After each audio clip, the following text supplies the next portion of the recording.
I just wanted to share a few things as I read a bit of this lengthy peace plan.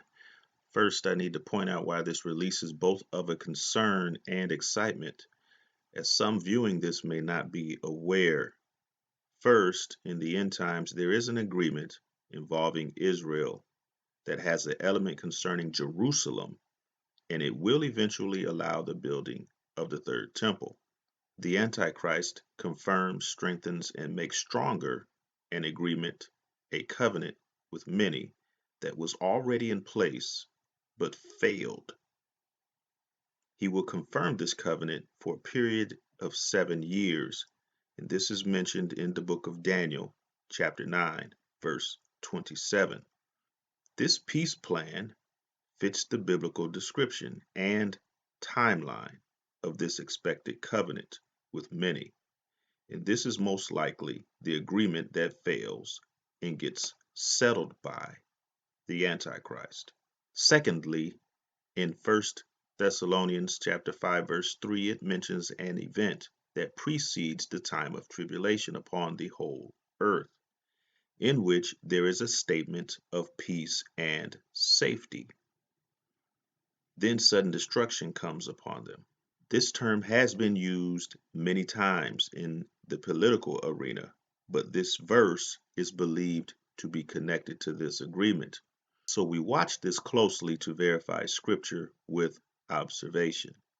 And the word safety in the Strong's Concordance is G803, and it does include the word security within its definition. Therefore, the peace and security phrase mentioned over and over regarding this plan involving this region, including Israel and Jerusalem, and in this time frame, definitely fits many layers of biblical prophecy. So let's look at a few things. Some of the main points we're looking at for this is the reference to peace and security and elements involving the dividing of, sharing of Jerusalem. There may be more as folks look more into this. Okay, so on page 5, we see current realities. Both Israelis and Palestinians have long-standing negotiating positions, but also must recognize that compromise is necessary to move forward. It is inevitable that each side will support and oppose aspects of this vision. It is essential that this vision be assessed holistically.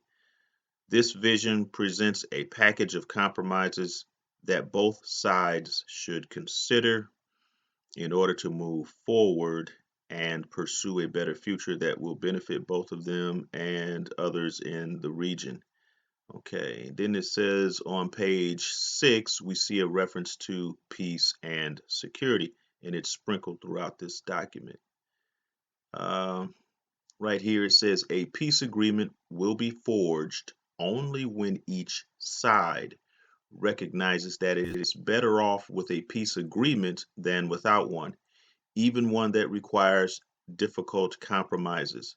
Peace between Israelis and Palestinians will lead to significant social and economic improvements, stability, and security for Israelis and Palestinians alike. All right, so we see peace and security within that same paragraph there.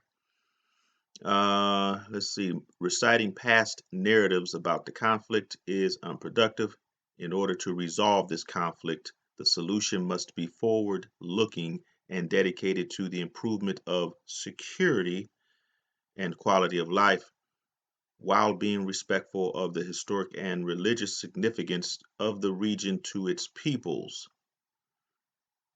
Solving this conflict will not solve all the other conflicts in the region. However, resolving the Israeli-Palestinian conflict will remove a pretext used to stoke emotion and justify radical behavior by bad actors, and have a positive impact that will increase stability, security, and prosperity in the region.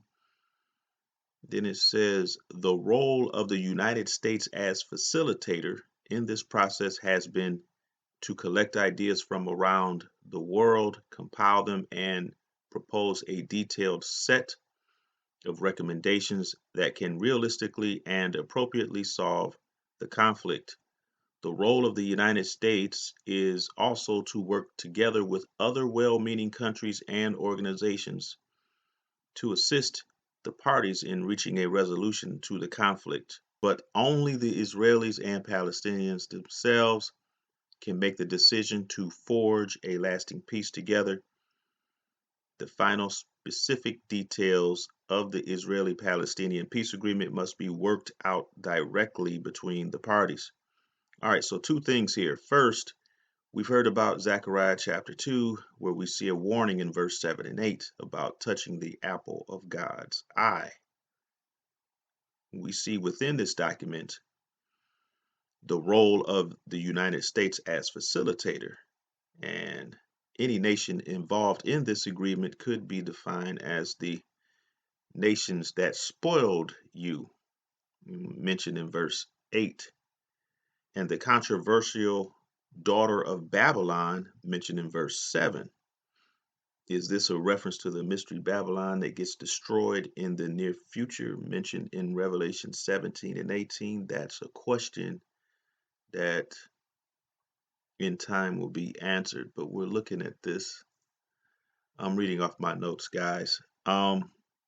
Second, the final specific details of the Israeli-Palestinian peace agreement must be worked out directly between the parties.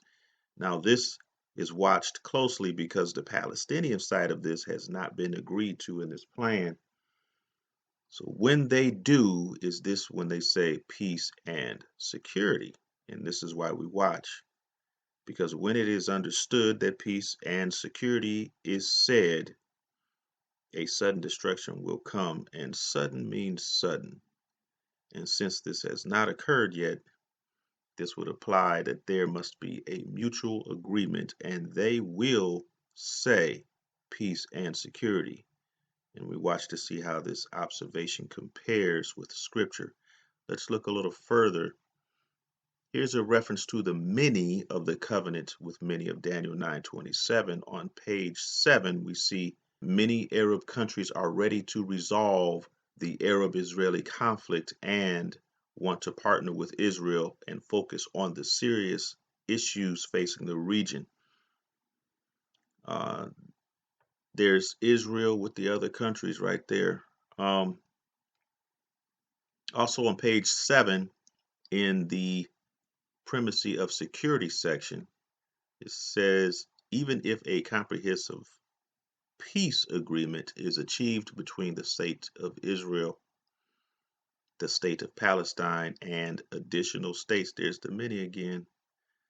The reality is that there will always exist those who desire to undermine security and stability. This vision always keeps this reality in mind. There's peace and security right again in the same paragraph. No government should be asked to compromise the safety and security of its citizens. This is especially true for the state of Israel, a country that since its establishment has faced and continues to face enemies that call for its annihilation. Israel has also had the bitter experience of withdrawing from territories that were then used to launch attacks against it.